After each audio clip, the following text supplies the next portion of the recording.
Greetings and welcome to your destination. You've reached the Psychological Wellness Hub.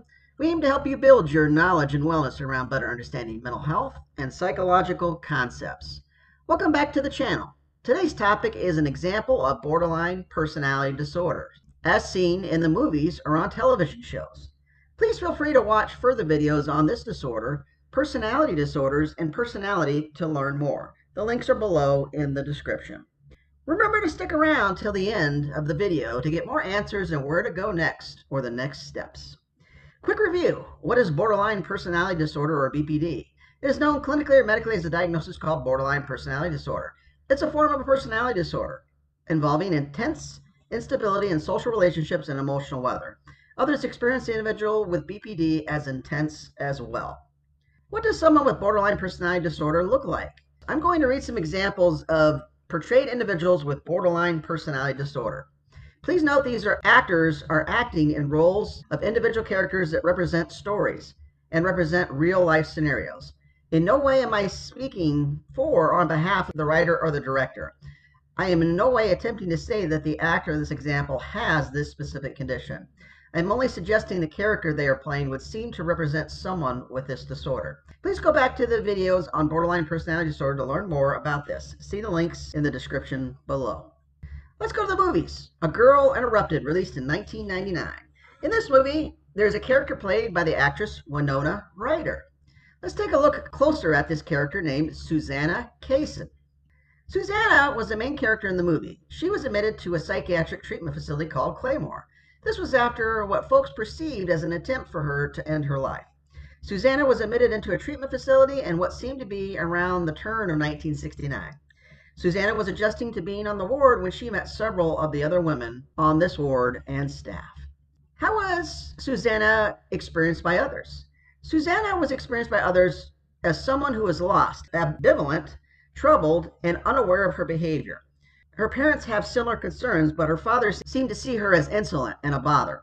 He places his demands and cumulative needs above Susanna's. Her mother is distant and disconnected in her relationship with her spouse and Susanna. Both her mother and father find her behavior as infantile and petulant, while others find this as ways to go toward Susanna. Susanna is seen as an object of intimate gratification by her lovers, by the married man. She is seen by the staff at the facility as differently. Some see her as attractive, some see her as friendly, some see her as pouty, and some see her as lazy. One particular staff member tells her she is being lazy, but uses this to point out how Susanna is coasting in a lost manner in life and giving up life versus living and finding her bearing. She is seen by other patients as differently and similar. Some see Susanna as someone to like and to look up to in her ability to rail against the staff, the therapeutic structure, or the rules, while others see her as friendly and kind. She is seen by Lisa as someone who is insecure and easy to manipulate. All of these perspectives of her by others shift over time, from love to frustration in an intense manner. This is because Susanna constantly shifts intensely over time like a person who cannot find their way, as well as shifts in her own view and behavior from love to frustration to feeling rejected quite quickly and intensely. This is something she starts to identify and work on through the movie. Personality analysis. Let's look at Susanna's development. Susanna's development history is not well known. It is not significantly discussed in the movie. However, if you look at the functioning, it can clue you into some of her history throughout her actions and general psychological functioning. It is clear she's a young adult that still lives with her parents at home, though the reason is unknown. Though we can look at that prior section we just talked about some of their interactions that might tell you some stuff about Susanna. Another key important part is that many individuals with borderline personality disorder struggle to thrive in life until they find a way to work on their personality disorder. Let's look at Susanna's current functioning. As we see her as an adult in the movie, Susanna has some prominent or powerful features, enough to be noticed by other characters.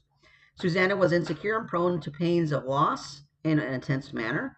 We see this in her fears of rejection. Susanna would start to develop loving feelings towards an individual prior to being on the ward. These relationships developed intensely, quickly, and dramatically. For example, she developed a relationship with a married man and then tries to back off this relationship. She became self-destructive with alcohol, drugs, and aspirin, leading to an act that others thought and interpreted as her trying to end her life. In Susanna's experience, she was just trying to escape the pain of the rejection she was feeling with this individual and the guilt associated with being involved with a married man and the constant instability in her life. This man served as Susanna's FP, or favorite person. Shortly after her destructive act to cope, she began spending time with women on the ward. You can also see how later Susanna was starting to shift the FP role to her roommate. This was till her roommate confessed to being a pathological liar. See videos on the channel to learn more about that. Another powerful character was named Lisa, who was another shift to an FP, or favorite person. See the video section in this playlist here to learn more about Lisa and her condition. However, when it came to being close to Lisa, both Susanna and Lisa would often go from a state of I love you to I hate you rather rapidly and destructively. Lisa would either become aggressive or self-destructive, whereas Susanna tended to be more self-destructive. Susanna then shifted to a young male aide on the unit and had relations with him on the unit. Then she met another gentleman caller out on a ward outing and would break the rules with this man when he came to visit, even consider leaving the ward with him at one point. Susanna had a variety of self-destructive methods when it came to ways she coped with herself, others, and life in general. Let's look at Susanna's identity. Susanna's identity was quite fragmented, and she was constantly under shifting presentations. She did not know who she was as a person. Again, this is that kind of lost feeling, like she's just coasting in life. She would constantly be, lifting people up, and then would often feel, rejected. That's that I love you, hate you piece. It's part of our personality. She would often go through emotional storms that people often refer to as mood swings. She is ambivalent, fragmented, and feels lost in her psychological makeup. Diagnostic considerations for this fictional character. The character Susanna presents as an individual with borderline personality disorder. Susanna would likely fall into the upper or middle level of borderline personality organization. She would likely fit into the mild fragility or sensitivity level on the spectrum. Susanna also has some slight depressive-masochistic features, but her core personality disorder is borderline. It would take some additional analysis, but one could argue there may also be some slight passive-aggressive, infantile, and to a larger degree narcissistic features in Susanna's personality. But again, this would be overshadowed by her dominant borderline personality disorder core. We hope you enjoyed your time at the movies to learn more about borderline personality disorder. Again, come on over to the channel to learn more about these disorders and learn more about psychological wellness skills to help improve your wellness or aid the wellness of someone you support. We hope you found today's topic useful for yourself or someone else. Let us know if it was by commenting below. Let us know what you'd like to hear about or what topics could be useful to you by commenting below, and we'll take it into consideration. If you like what you heard today and would like to hear more from Destination Psychological Wellness Hub, please consider liking and subscribing to the channel by selecting the subscribe button at the bottom of the screen and by clicking the thumbs up. This will help you get the newest content produced by the channel to you. Please tell all your friends and family about this channel, share this and other videos with them on this channel. Encourage them too to like and subscribe. And as always, we hope your psychological wellness continues to grow with us in this community. Thank you.